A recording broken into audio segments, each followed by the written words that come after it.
तो बेटा क्या है कि हमारे पास एल्वियोलाई है, तो हमने कल आपको ये बताया कि हमारे पास जो फाइनल जो ग्रेप लाइक स्ट्रक्चर है लंग्स के अंदर है वो बेटा एल्वियोलाई है। एल्वियोलाई से बेटा थोड़ा सा ऊपर जाओगे, जहां से हमारा जो है टर्शरी ब्रोंकाई खत्म होता है, ब्रोंकियोल्स, वहां पे एक डक्ट होता है बेटा, उस डक्ट को हम क्या कहते हैं? Alveoli duct. क्या बोलते हैं बेटा उसको? Alveoli duct. ये सब चीजें मैंने लास्ट क्लास में समझाया था आपको, मतलब कल समझा दिया था, यहां तक ये चीजें खत्म हो गई थी। बोलो हुआ था नहीं हुआ था? यहां तक किसी को डाउट तो नहीं है ना? ठीक है। अब बेटा हमारे पास इसी चीज को देखते हुए दो रीजंस हैं, दो रीजंस है बेटा। ये इंपॉर्टेंट है, ये वेरी वेरी इंपॉर्टेंट है, क्योंकि इस पे क्वेश्चन प्रीवियस ईयर में पूछा गया। बहुत छोटा सा चीज है, समझ लो। हमारे लंग्स को बेटा देखते हुए स्टार्टिंग से नॉस्ट्रिल टू लंग्स, नॉस्ट्रिल से लेके लंग्स तक को देखते हुए बेटा हमने पूरे सिस्टम को दो भागों में बांट दिया है। पहला पार्ट है बेटा हमारे पास कंडक्टिंग पार्ट। क्या बोलते हैं इसको? Conducting part. बेटा पीवाईक्यूज में क्वेश्चन पूछा गया, इसलिए मैं इसको लिखवा रहा हूं, ध्यान से समझना। कंडक्टिंग पार्ट बोलते हैं बेटा। और नीचे एक रीजन होता है बेटा जिसको हम बोलते हैं रेस्पिरेटरी पार्ट। क्या बोलते हैं बेटा? Respiratory part. दो पार्ट में बेटा हमारा पूरा जो है रेस्पिरेशन सिस्टम, रेस्पिरेटरी सिस्टम क्या है? डिवाइडेड है। कंडक्टिंग पार्ट जो है बेटा, कंडक्टिंग पार्ट में क्या क्या आता है सुनो। आप ट्रैकिया से स्टार्ट करो, ठीक है? ट्रैकिया से स्टार्ट करो और यहां ब्रोंकियोल्स तक पहुंच जाओ। क्या बोला मैंने? ट्रैकिया से स्टार्ट करो। कहां से बेटा? ट्रैकिया से स्टार्ट करिए और आप कहां पहुंच जाइए? ब्रोंकियोल्स तक। ब्रोंकियोल्स यहां तक पहुंच जाइए। अब ब्रोंकियोल्स में भी सबसे एंड वाला ब्रोंकियोल, जिसको जो है टर्मिनेटरी ब्रोंकियोल्स या टर्शरी ब्रोंकियोल्स भी कहते हैं, जहां पे ब्रोंकियोल्स खत्म हो जाता है, ठीक है? वहां तक पहुंच जाओ। तो इस पूरे रीजन को बेटा हम कौन सा जोन बोलते हैं या कौन सा पार्ट बोलते हैं? कंडक्टिंग पार्ट बोलते हैं। अब बच्चा बेटा रेस्पिरेटरी पार्ट, तो रेस्पिरेटरी पार्ट में सिर्फ दो चीज आता है। यही वाला क्वेश्चन यहां बेटा पूछा गया था, ये वाला क्वेश्चन जो मैं बता रहा हूं। दो पार्ट आता है बेटा, एक आता है एल्वियोलाई डक्ट और दूसरा आता है प्लस में एल्वियोलाई। ठीक है जी, एल्वियोलाई। अच्छा, ये रेस्पिरेटरी है और इसको एक्सचेंज भी पार्ट बोलते हैं बेटा, एक्सचेंजिंग पार्ट बोलते हैं, क्योंकि यहीं से बेटा हमारा क्या एक्सचेंज होता है? किसका एक्सचेंज होता है बेटा? O2 का। किससे? ब्लड वेसल से। ठीक है। अच्छा, इस एक्सचेंज को हम यहां पे कौन नाम से जानते हैं बेटा? कल बताया था मैंने, डिफ्यूजन। अरे बोलो, यहां तक की बातें समझ में है कि नहीं? अरे बोलो, यहां तक क्लियर है? तो यहां तक की बातें बेटा मैंने आपको कल ही समझा दिया था कि ये सब चीजें क्या हैं। बस आपको दो बातें याद रखनी है अलग से, कि पूरा रेस्पिरेटरी सिस्टम जो भैया वो दो रीजंस में डिवाइडेड है, एक कंडक्टिंग में और दूसरा रेस्पिरेटरी के अंदर डिवाइडेड है। ठीक है। कंडक्टिंग में क्या क्या आता है बेटा? ट्रैकिया से लेके ब्रोंकियोल्स तक, और ब्रोंकियोल्स कौन सा? एकदम एंड वाला ब्रोंकियोल्स। ठीक है। और रेस्पिरेटरी पार्ट में बेटा कौन सा आता है हमारे पास? एल्वियोलाई डक्ट और एल्वियोलाई। याद रहेगा? आसान है। अरे कुछ नहीं यार, लंग्स का जो टॉप मोस्ट पार्ट है ना, जो एंड को छोड़ दो और जितने पार्ट तुमको लंग्स ऊपर से दिख रहे हैं, ये सब क्या है? कंडक्टिंग। मतलब इनका काम क्या है? कंडक्शन का। कंडक्शन मतलब समझते हो क्या होता है? क्या होता है? अरे चीजों का ट्रांसफर होना एक दूसरे से। जैसे मैंने तुम्हें कुछ भेजा, तुमने उसे कुछ भेजा, इन चीजों को बेटा सिक्वेंशियल मैनर में क्या बोलते हैं? इसको कंडक्शन बोलते हैं। नॉर्मल लैंग्वेज में क्या बोलते हैं इसको? कंडक्शन। तो ऊपर से नीचे तक क्या चल रहा है हमारे पास? कंडक्शन चल रहा है। ये जो एल्वियोलाई वाला रीजन है बेटा, यही वाला पार्ट जो है, जो कि डायरेक्टली एक्सचेंज में क्या हो रहा है? इन्वॉल्व हो रहा है। सिर्फ एक्सचेंज में इन्वॉल्व कौन सा हो रहा है बेटा? एल्वियोलाई हो रहा है। इसलिए एल्वियोलाई को एक्सचेंज में या रेस्पिरेटरी पार्ट में हम क्या करते हैं बेटा? इंक्लूड करते हैं। अरे समझ में आ गई बात? क्लियर है? चलो बेटा, यहां तक की तुम्हें चीजें समझ आ गई। नेक्स्ट टॉपिक है बेटा हमारे पास, जो आज हम डिस्कस करने वाले हैं, एल्वियोलाई के बेटा उस एक्सचेंज वाले रीजन को, एल्वियोलाई के एक्सचेंज वाले रीजन को बेटा। Again this is very important topic. ये इंपॉर्टेंस बेटा इसलिए कि इसके डायग्राम पे भी क्वेश्चन पूछे गए हैं। ठीक है, सारी ये पीवाईक्यूज है। इस चैप्टर बेटा ये जो यूनिट है ना, ह्यूमन फिजियोलॉजी, इस यूनिट के ऑलमोस्ट मैक्सिमम से मैक्सिमम टॉपिक पीवाईक्यूज बन जाते हैं, मैक्सिमम टॉपिक।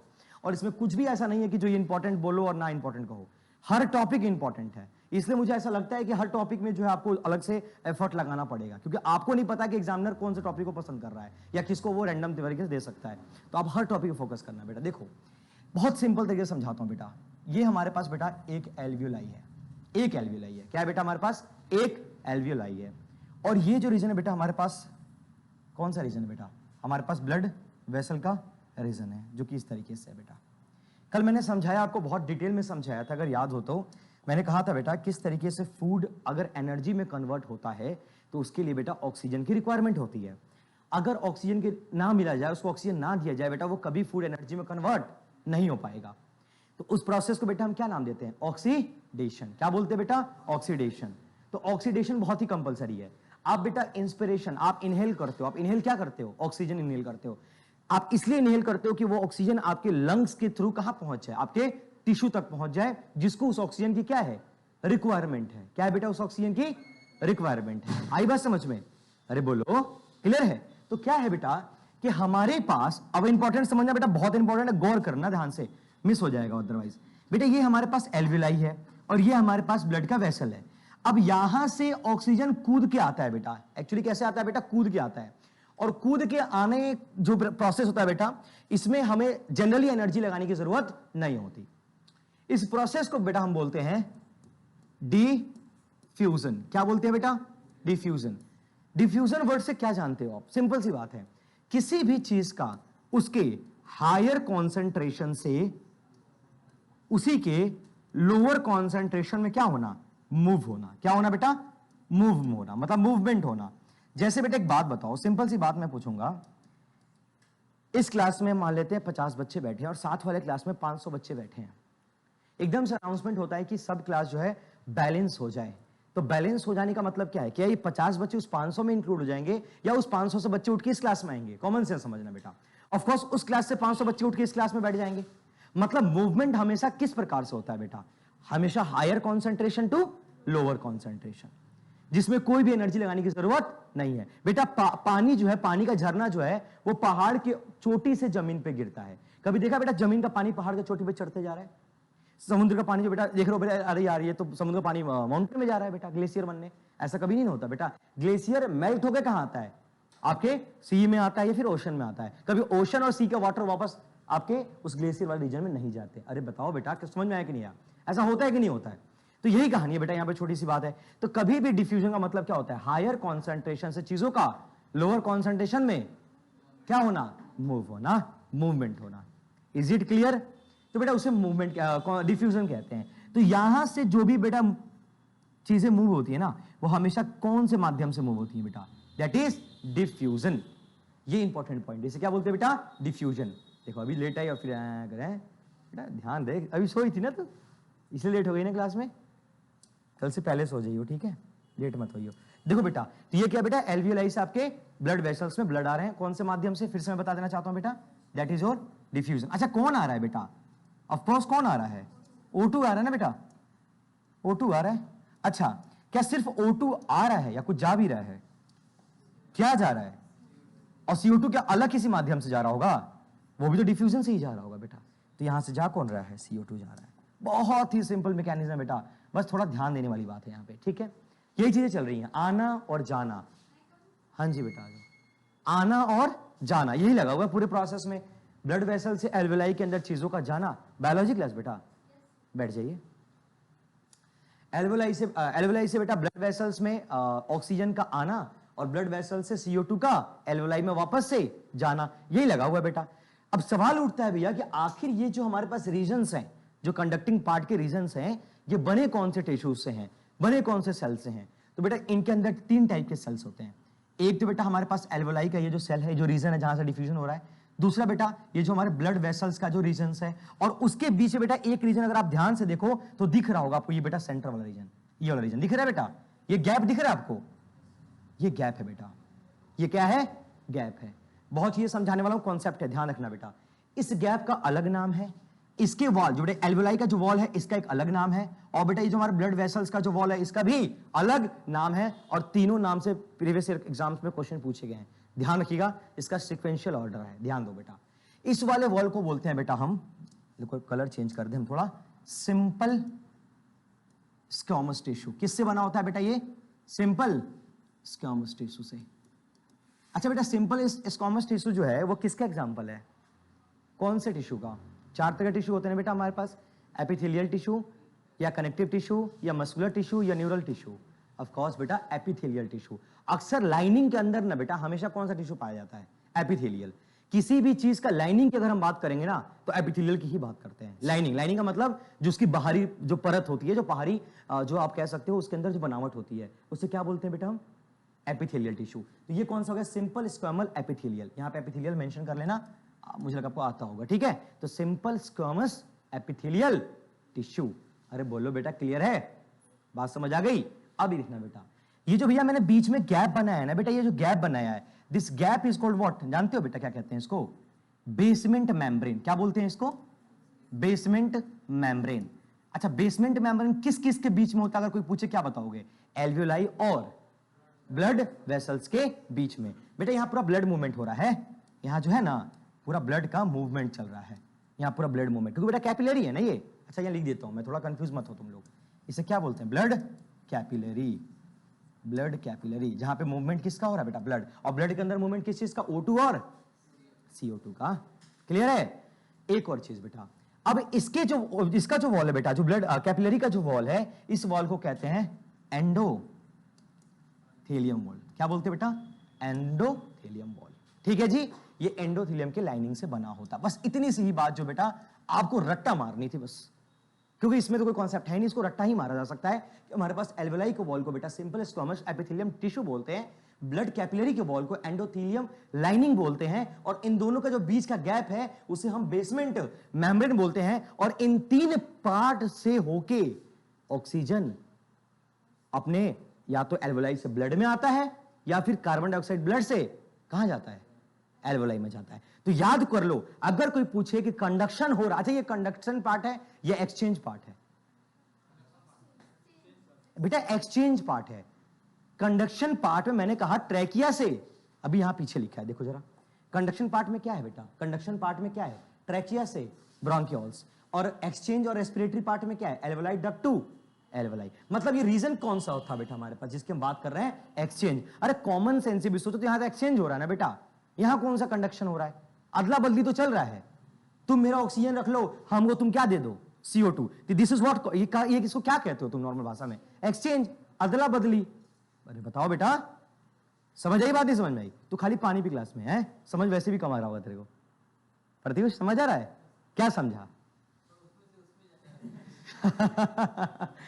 समझ आ गई बेटा कहानी? अच्छा जी, एक और चीज समझना बेटा, यहां पे एक छोटी सी बात और है।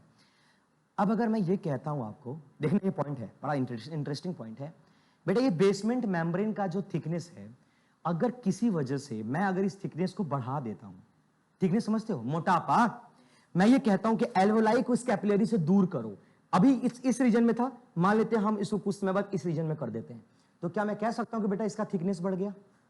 अरे बताओ, क्या ये थिकनेस बढ़ रहा है? नहीं बढ़ रहा बेटा, गर्थ बोलते हैं इसको, थिकनेस बोलते हैं। क्या ये थिकनेस बढ़ा कि नहीं बढ़ा? अगर थिकनेस बढ़ रहा है तो एक्सचेंज ज्यादा अच्छे से होगा या पहले जो हो रहा था उससे कम हो जाएगा? कॉमन सेंस सोचना बेटा, कम हो जाएगा। बेटा डिफ्यूजन जो है, एक तो पहली बात इसमें एनर्जी लग नहीं रही है। डिफ्यूजन एक तरह का पैसिव प्रोसेस होता है। पैसिव का मतलब वो काम जिसमें एनर्जी नहीं लगता हो।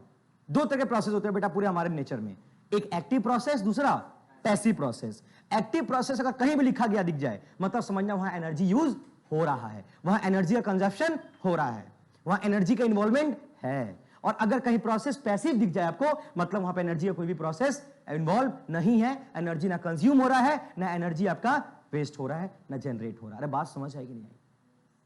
तो ये एक तो पैसिव प्रोसेस है बेटा, एक तो नजदीक था इसलिए पॉसिबल भी था। अब एक बार दूर हो जाए तो दिक्कत नहीं हो जाएगी बेटा? आप इस कोचिंग में शायद एक इस वजह से भी आते हो, I mean, आप मेरे पास पढ़ने इस रीजन से भी आते हो कि ये कोचिंग नजदीक है आपके। अगर आप मोतिहारी होते, कोई और जिला में होते, कोई और डिस्ट्रिक्ट में होते, तो कितना भी अच्छा मैं अगर पढ़ाता या कितना भी अच्छा इंस्टीट्यूट होता, ये आप पढ़ने आते क्या? तो क्या एक्सचेंज पॉसिबल था? एक्सचेंज पॉसिबल तभी होता है जब हमारे पास क्या हो? डिस्टेंस मिनिमाइज हो। हाँ भाई तू बोल ले, पहले थोड़ा हंस लिया जाए, बोल। समझ आ गई बेटा बात? क्लियर हो गई? तो क्या मैं कह सकता हूं कि अगर बेटा थिकनेस इंक्रीज कर रहे हो आप, सुनना मेरी बात को, अगर मैं कह रहा हूं आप थिकनेस को इंक्रीज कर दिए, तो हमारे पास एक्सचेंजिंग वाला जो पार्ट था, एक्सचेंजिंग किस चीज का एक्सचेंज बेटा? O2 एंड CO2 का, क्या वो बढ़ जाएगा या घट जाएगा? अरे बेटा ये वाला पॉइंट समझ आया कि नहीं आया सबको? एक सवाल अगर बेटा आपसे घुमा के पूछ दूं मैं कि बताओ बेटा, मैं किसी भी तरीके से बेसमेंट मेम्ब्रेन को बढ़ा दिया, मैंने बेसमेंट मेम्ब्रेन के एरिया को जो है इंक्रीज कर दिया, तो आप मुझे ये बताओ क्या उसके अंदर रेस्पिरेशन पहले से ज्यादा अच्छा होगा या पहले से बुरा हो जाएगा? पहले से, क्योंकि मैंने क्या करा है? बेसमेंट मेम्ब्रेन को बढ़ाया है। और बेटा बेसमेंट मेम्ब्रेन बढ़ाने का मतलब क्या यार? थिकनेस बढ़ा दिया मैंने यार। अरे बोलो, बीच में कौन बैठा हुआ है? बेसमेंट मेम्ब्रेन तो बैठा हुआ है यार, उसको ही तो बढ़ा रखा हमने। तो बेसमेंट मेम्ब्रेन बढ़ा मतलब हमारे पास थिकनेस बढ़ गया। अरे बेटा एक बार बताओ, उस बच्चे को नोटबुक चाहिए तो वो अपने अगले दोस्त से मांगेगा ना। अब वो वहां बैठा लास्ट बेंच में, फर्स्ट बेंच के बच्चे से थोड़ी मांग लेगा, चलते क्लास में नहीं मांगेगा ना, क्योंकि क्या है उसके बीच में? थिकनेस ज्यादा है और सामने वाले में थिकनेस क्या है? कम है। तो हमेशा एक्सचेंजिंग कम थिकनेस या नजदीकी में होता है, ना कि दूरी में होता है। बोलो नहीं समझ में आया? क्लियर कॉन्सेप्ट हुआ एकदम अच्छे तरह से। दूसरा सवाल पूछूं बेटा मैं आपसे, सॉल्युबिलिटी। सॉल्युबिलिटी समझते हो क्या होता है बेटा? अगर सॉल्युबिलिटी वर्ड को ही देखो ना तुम्हें बहुत चीजें समझ आएगी। सॉल्युबिलिटी, बिलिटी वर्ड जो है बेटा एबिलिटी वर्ड से आया, और सॉल्युबल का मतलब क्या होता है? Dissolving capability. किसी भी चीज के घुलने की जो क्षमता होती है ना बेटा, क्षमता जो भी एबिलिटी जो होती है ना, उसे क्या कहते हो? सॉल्युबिलिटी। बेटा एक बात बताओ, पानी में चीनी आसानी से घुल जाता है या पत्थर? तो किसकी सॉल्युबिलिटी अच्छी है, किसकी अच्छी नहीं है? आई बात समझ में? अगर मैं ये कहूं कि ऑक्सीजन की सॉल्युबिलिटी ब्लड के अंदर बहुत अच्छी है, बहुत अच्छे से घुल जा रहा है बेटा, तो क्या ये एक्सचेंजिंग अच्छा होगा या बुरा होगा? अच्छा होगा ना यार। यार इस पूरे कहानी में एक्सचेंजिंग किस चीज का हो रहा है? ऑक्सीजन और CO2 का। अब मैं अगर ये कह दूं कि यहां पे और भी गैस क्यों नहीं एक्सचेंज हो पा रहे हैं? क्योंकि उनकी सॉल्युबिलिटी अच्छी नहीं है, और चूंकि उनकी सॉल्युबिलिटी अच्छी नहीं है या उस लायक नहीं है, इसलिए बेटा वो गैस इस तरह से डिसॉल्व नहीं हो पाते हैं। तो अगर बेटा मैं एक पॉइंट लिखूं कि सॉल्युबिलिटी किस चीज की? ऑफ, हम कौन कौन से गैस की बात कर रहे हैं बेटा? O2 and CO2। अगर ये चीज बढ़ गया ब्लड के अंदर, तो क्या मैं फिर से कह सकता हूं कि हमारे पास एक्सचेंज है बेटा वो मस्त वाला होगा, बढ़िया वाला होगा? बोलो। तो क्या मैं यूं कह सकता हूं बेटा सॉल्युबिलिटी बढ़ रहा है तो हमारे पास एक्सचेंजिंग बढ़ रहा है, लेकिन थिकनेस बढ़ रहा है तो एक्सचेंजिंग, अरे बताओ, घट रहा है? बात समझ में आया कि नहीं आया? एक और पॉइंट बोलूंगा बेटा मैं, पार्शियल प्रेशर। क्या बोलूंगा बेटा मैं? Partial pressure. एक बात बताओ बेटा, अगर तुम सिंपल मैथ फिजिक्स भी जानते होगे तो इतना तो जानते हो बेटा, प्रेशर बढ़ता है तो फोर्स बढ़ता है, या फोर्स बढ़ता है तो प्रेशर बढ़ता है, क्योंकि pressure equals to force upon area. तो बेटा प्रेशर और फोर्स डायरेक्टली प्रोपोर्शनल है कि नहीं है? अरे है कि नहीं है? तो अगर किसी चीज का प्रेशर बढ़ा रहे हो तो अल्टीमेटली उसका फोर्स भी क्या हो रहा होगा? बढ़ रहा होगा। बेटा एक बात बताओ, यहां पे डिफ्यूजन हो रहा है, क्या डिफ्यूजन होने के लिए फोर्स की आवश्यकता नहीं है? है ना बेटा? एक चीज को उठा के तुम दूसरी चीज में भेज रहे हो, तो क्या यहां कोई फोर्स अप्लाई नहीं हो रहा होगा? क्या यहां पे कोई पार्शियल प्रेशर नहीं रहा होगा? अरे रहा होगा, नहीं रहा होगा? अगर मैं तुम में से किसी को उठा के क्लास से बाहर फेंक दूं, तो क्या मैं फोर्स नहीं लगाऊंगा? ऐसे उठा के फेंक दूंगा बेटा तुम्हें? नहीं ना। अगर मैं प्रत्युष को उठा के पटक दूं क्लास में, तो क्या ऐसे फोर्स नहीं लगाऊंगा? लगेगा नहीं लगेगा? प्रत्युष लगेगा नहीं लगेगा? लगेगा है? अच्छा हाथ दुखाने लगा, हाँ ठीक है, मतलब फोर्स लग रहा है। उससे कहने का मतलब ये था कि फोर्स लग रहा है, उसको अपने अपने भाषा में समझा रहा है वो बच्चा कि हाथ दुखाने लगेगा। ठीक है, गुड। तो मैं ये कह सकता हूं बेटा कि अगर आप किसी चीज में पार्शियल प्रेशर अप्लाई कर रहे हो, तो इस बात से तुम ये समझ जाना कि वहां फोर्स भी लग रहा है, और अगर फोर्स लग रहा है तो एक्सचेंजिंग होगा नहीं, बहुत अच्छा होगा। मतलब अगर पार्शियल प्रेशर बढ़ रहा है तो क्या मैं तीसरा पॉइंट लिख दूं यहां पे? क्या लिखूंगा कि पार्शियल, अच्छा पार्शियल प्रेशर वर्ड को जानते हो? वैसे अभी फिजिक्स केमिस्ट्री में पढ़ोगे इसको, स्टेट्स ऑफ मैटर एक चैप्टर, वहां पे पार्शियल प्रेशर के बारे में अच्छे से समझाया जाएगा, बट मैं समझा देता हूं आपको। क्या होता है बेटा, किसी एक गैस को देखते हो ना, तो उसके कंप्लीट प्रेशर को देखते हो आप, लेकिन किसी एक कंटेनर के अंदर बहुत सारे गैस है और तुम टोटल प्रेशर की बात कर रहे हो, तो वहां हर गैस का अपना अपना थोड़ा थोड़ा प्रेशर होता है। तो उस इंडिविजुअल गैस के प्रेशर को ही हम क्या बोलते हैं? Partial pressure. बेटा अगर आप क्लास में चिल्लाओगे तो सब बच्चे चिल्लाओगे ना, तो हर बच्चे का बेटा साउंड आएगा मेरे तक, अरे बोलो, तो हर बच्चे का साउंड आएगा बेटा, से पार्शियल साउंड बोला जाएगा। और एक बच्चा सिर्फ क्लास में चिल्लाए तो बेटा वो कंप्लीट साउंड माना जाता है। पार्शियल पार्शियल प्रेशर बेटा क्या हो रहा है हमारे पास? बढ़ रहा है। पार्शियल प्रेशर क्या हो रहा है बेटा? बढ़ रहा है। तो हमारे पास एक्सचेंज क्या होगा? क्या होगा? ज्यादा होगा। बोलो, होगा नहीं होगा? बेटा ये 3 पॉइंट है, ये 3 पॉइंट रेलिवेंट है कि आपके क्वेश्चंस इसी 3 पॉइंट से अगर बनेंगे तो बनेंगे, ये 3 पॉइंट और ये 3 लेयर के पॉइंट। इस टॉपिक से इससे अधिक क्वेश्चन नहीं बन सकता। अच्छा अगर मैं थोड़ा सा बेटा इसको मैथमेटिकल मैनर में समझाऊं तो ये लिख सकता हूं, नहीं लिख सकता हूं कि एक्सचेंजिंग जो है बेटा, एक्सचेंजिंग, चल इसको लिखो बेटा, नेक्स्ट स्लाइड में लिख देता हूं इसको, यहां जगह कम है, नेक्स्ट स्लाइड में लिखता हूं बढ़िया से। मैं ये लिख सकता हूं बेटा कि अगर मैं एक्सचेंजिंग की बात करूंगा, एक्सचेंजिंग की बात करूंगा, तो मैं यूं कहूंगा कि एक्सचेंजिंग जो है डायरेक्टली प्रोपोर्शनल किसके है? Partial pressure, partial pressure. अभी इस चीज को अच्छे से समझ लो, आगे इस पर और डिस्कशन करना हमें। और किसके डायरेक्टली प्रोपोर्शनल था बेटा? सॉल्युबिलिटी। ठीक है जी, इन दोनों के क्या है? ये डायरेक्टली प्रोपोर्शनल है, लेकिन एक चीज के इनवर्सली भी था। किसके बेटा? थिकनेस। क्या ये आपको ये सारी बातें समझ आई या नहीं आई? बोलो, आई नहीं आई? कहानी क्लियर है? पक्की बात? This point is actually notable point, ये नोटेबल पॉइंट है, मतलब इससे सवाल बनने के पूरे पूरे चांसेस हैं, नोटेबल पॉइंट। ठीक है जी। वैसे बेटा इस सॉल्युबिलिटी पे और प्रेशर पे ना एक टॉपिक ही हमारे केमिस्ट्री में क्लास 12th में, जिसको हेनरीज लॉ बोलते हैं, उसमें यही बताया जाता है कि पार्शियल प्रेशर जो होता है, प्रेशर वो सॉल्युबिलिटी के डायरेक्टली प्रोपोर्शनल होता है। आप पहाड़ पे गए हो बेटा? नहीं गए हो। आपको पता है बेटा पहाड़ पे सांस लेना मुश्किल होता है।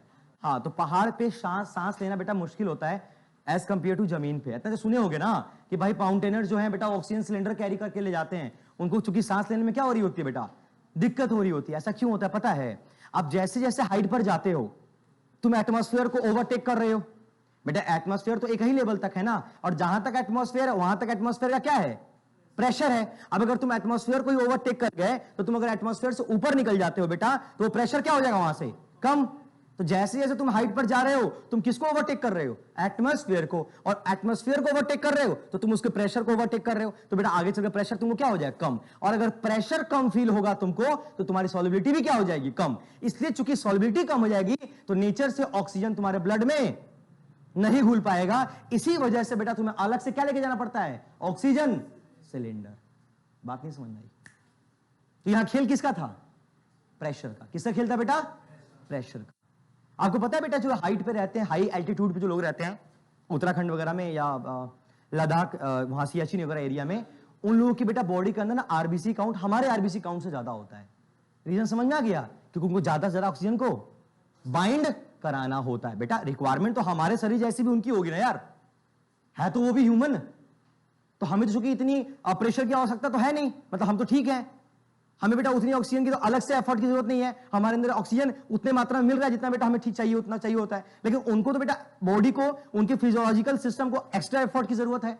चूंकि एक्स्ट्रा एफर्ट की जरूरत है बेटा, इसलिए उनके बॉडी के अंदर नेचर ने पहले से ही आरबीसी काउंट को क्या कर रखा है, बढ़ा रखा है। इसलिए बेटा वो इजिली सर्वाइव कर पाते हैं। लेकिन अगर लोकल टूरिस्ट अगर जाते हैं बेटा उस रीजन में तो उनको दिक्कत आती है, सांस औंधिया आ जाता है। हाँ ठीक है, क्या होता है बेटा, सांस औंधिया आ जाता है। ठीक है जी। अरे कॉन्सेप्ट समझ में आ गया? एक और चीज समझाओ बेटा आपको, स्कूबा डाइवर्स जानते हो? स्कूबा डाइवर्स क्या होते हैं? नहीं जानते, बताता हूं।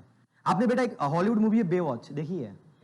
बेवॉच नहीं देखी भी कोई बात नहीं बेटा। जब आप समुद्र वगैरह पे जाओगे ना, बढ़िया से समुद्र वगैरह पे, नदी पोखरा की बात नहीं कर रहा हूं बेटा, समुद्र पे जहां अच्छे अच्छे बीच पर जाओगे, पता नहीं इंडिया के अंदर किसी, हाँ, तो बेटा वहां पे ना स्कूबा डाइवर्स होते हैं। वो इसलिए होते हैं बेटा, मान लेते जैसे कोई टूरिस्ट आया, बेटा टूरिस्ट को ना चुल होती है थोड़ी सी ना, कि मतलब बीच पर जाएंगे, थोड़ा लगता है इधर समुद्र पानी है तो मेरा क्या ही बिगाड़ लेगा, थोड़ा और घुस जाते हैं, थोड़ा सेल्फी अच्छा आएगा, थोड़ा फोटो की क्वालिटी अच्छी आएगी, तो ऐसा लगेगा कि मैं बड़ा वाला समुद्र में आया हूँ, कल पोस्ट डालना है इंस्टाग्राम स्नैपचैट पे, स्टोरी भेजना है, स्ट्रीक ना टूटे, इतना अच्छा वाला क्वालिटी दिखाऊंगा मैं लोगों को। करते करते बेटा एक अच्छा वाला लहर आता है और खींच के ले जाता है। इन लोगों के लिए बेटा एक्स्ट्रा लोगों की ड्यूटी लगाई जाती है उस बीच पे, जिसको हम बोलते हैं स्कूबा डाइवर्स। जो इनका काम ही यही है कि जो लोग इस तक डूब जाते हैं ना टूरिस्ट वगैरह में, उनको जाके क्या करते हैं ये लोग, बचाते हैं। बस इनका काम है। लाइफ गार्ड्स ही बोलते हैं बेटा उसको, मतलब स्कूबा डाइवर्स मतलब जो डाइव लगा के जाते हो, या फिर स्कूबा डाइवर्स वो भी वो लोग होते हैं बेटा जो रिसर्च वगैरह के लिए जो है, मतलब इस टर्म के लिए यूज किया गया बेटा, जो अंदर डीप सी में जाते हैं, तो जो रिसर्च वगैरह के लिए भी जाते हैं अंदर कुछ डाइवर्सिटी वगैरह ढूंढने उड़ने या कुछ, हाँ, तो ये जाते हैं बेटा अंदर डीप सी में। इनका क्या होता है बेटा, स्टार्टिंग में क्या होता था, जब हमारे पास साइंस इतना डेवलप नहीं था, जब कोई समुद्र के अंदर डीप में जाता था ना बेटा, उसकी बॉडी पूरी अकड़ जाती थी, उसको बड़ा तेज बॉडी के अंदर पेन होता था। बाद में उसका कारण देखा गया तो कारण ये पता लगा हमें कि कारण ये था कि जो बेटा वो पानी के अंदर जाता है ना वो इंसान, तो पानी के अंदर प्रेशर बहुत ज्यादा होता है। आप कभी देखना बेटा मग वगैरह को, आप बेटा आपने देखा होगा, हर बच्चा बाथरूम में करता है इतना, तो जब बाल्टी का पानी भर जाता है बेटा, मग को अंदर डालता है उल्टा, फिर ऐसे मग बाहर आता है ऐसे उछल के, देखा हर किसी ने करा है। तो अभी भी करता है, मैं बच्चों की बात कर रहा था, ठीक है। तो क्या तो क्या होता है बेटा कि जब हम मग को डालते बेटा वो एकदम से उछलता है। पता है क्यों बेटा? क्योंकि वाटर के अंदर क्या है, प्रेशर ज्यादा है। तो बेटा जब कोई इंसान पानी के अंदर जाता है, उसके सतह पे पहुंच जाता है, तो उसको और ज्यादा प्रेशर फील होता है। एक तो एटमॉस्फेयर है, ऊपर से वो जमीन से भी नीचे चला गया, तो पानी का सरफेस प्रेशर भी तो लग रहा होगा ना बेटा। तो पूरा पानी का प्रेशर कहां जा रहा है, बायोन फोर्स। अरे बायोन्सी फोर्स तो पढ़ाई होगा आपने, वो किस पे लग रहा है, उस इंसान पे लग रहा है। तो सॉल्युबिलिटी इतनी अधिक बढ़ जाती है उसकी, बेटा प्रेशर बढ़ रहा है नहीं बढ़ रहा, तो सॉल्युबिलिटी बढ़ाई होगा। तो सॉल्युबिलिटी इतनी अधिक बढ़ जाती है कि ऑक्सीजन के साथ साथ उसके बॉडी में नाइट्रोजन भी डिसॉल्व हो जाता है। बात नहीं समझ में आई तुम्हें? यार जमीन पे था, प्रेशर नॉर्मल था, ऑक्सीजन डिसॉल्व हो रहा था, हाइट पर गया, प्रेशर कम हुआ तो ऑक्सीजन डिसॉल्व भी नहीं हो रहा था। पानी के अंदर गया, इतना प्रेशर हो गया कि ऑक्सीजन के साथ साथ नाइट्रोजन भी डिसॉल्व होने लगा। और चूंकि नाइट्रोजन डिसॉल्व हो गया बेटा, उसको बॉडी को तो चाहिए नहीं था ना, लेकिन वो बॉडी में आ रहा है ना, तो तकलीफ देगा ना बेटा। इसीलिए बेटा बाद में उन लोगों को हीलियम गैस दे के भेजा जाने लगा। हीलियम क्या करता है बेटा, उस इन्वायरमेंट को इनर्ट बना देता है, नाइट्रोजन को घुलने से बचाता है आपके ब्लड के अंदर। तो ये सब कॉन्सेप्ट किसका है बेटा, जो अभी मैंने समझाया आपको, सॉल्युबिलिटी पार्शियल प्रेशर कॉन्सेप्ट। अरे बहुत बड़ी चीज है, वैसे ये केमिस्ट्री में पढ़ाया जाता है, लेकिन मेरे को केमिस्ट्री चूंकि अच्छी आती है तो मैंने आपको समझा दिया। तो दोनों से रिलेवेंट पॉइंट है, अब कभी नहीं भूलूंगा पार्शियल प्रेशर सॉल्युबिलिटी और थिकनेस उसका क्या होने वाला है इनवर्सली। Is it clear? अच्छे से समझ आया कहानी? किसी कोई दिक्कत है पूछो पहले। पत्युष दिक्कत है तो खुद ही दिक्कत है ना, ठीक है, समझ आ गई, अच्छी बात है। चलिए बेटा आप कॉपी कर लीजिए अब इसको। कौन सा वर्ड है बेटा, पार्शियल प्रेशर पे? इसमें कंफ्यूजन है बेटा, कोई कंफ्यूजन मत रखो। देखो यहां कहानी क्या थी बेटा, ये क्या है हमारे पास, ट्रैकिया था, और ट्रैकिया से ऊपर ग्लॉटिस और एपिग्लॉटिस है बेटा हमारे पास। अब ट्रैकिया से तुम कहां पहुंचे, ये सारे रिंग्स है बेटा, हाइलिन कार्टिलेज के रिंग्स है, ये T5 रीजन्स है। यहां पे बेटा लंग्स के अंदर एंट्री हो चुकी है। लंग्स के बाद बेटा हमारे पास ब्रोंकस है, ब्रोंकाई है। ब्रोंकाई के बाद बेटा ब्रोंकाई का और पार्ट बना, हमारा ब्रांचिंग हुआ, प्राइमरी ब्रोंकाई आया, फिर सेकेंडरी ब्रोंकाई आया बेटा, फिर टर्शरी ब्रोंकाई आया, फिर बेटा हमारे पास टर्मिनेटरी ब्रोंकाई आया। तो जहां पे ब्रोंकाई खत्म होता है ना बेटा, जहां पे, और ट्रैकिया से जो स्टार्ट हुआ, तो ट्रैकिया से ब्रोंकियोल्स तक के रीजन्स को हम क्या बोलते हैं, कंडक्टिंग पार्ट। क्योंकि ये लोग वही चीज है बेटा जो ऑक्सीजन को कैरी करके क्या कर रहे हैं, कंडक्ट कर रहे हैं। लेकिन एक्सचेंज में कौन पार्टिसिपेट किया, सिर्फ एल्वोलाई और एल्वोलाई का डक्ट, जैसे बोलते हैं एक्सचेंजिंग पार्ट या फिर रेस्पिरेटरी पार्ट। खत्म, इतनी सी तो बात है बेटा। अरे नहीं आया समझ, पक्का? तो कॉपी पेस्ट करो बेटा फटाफट से।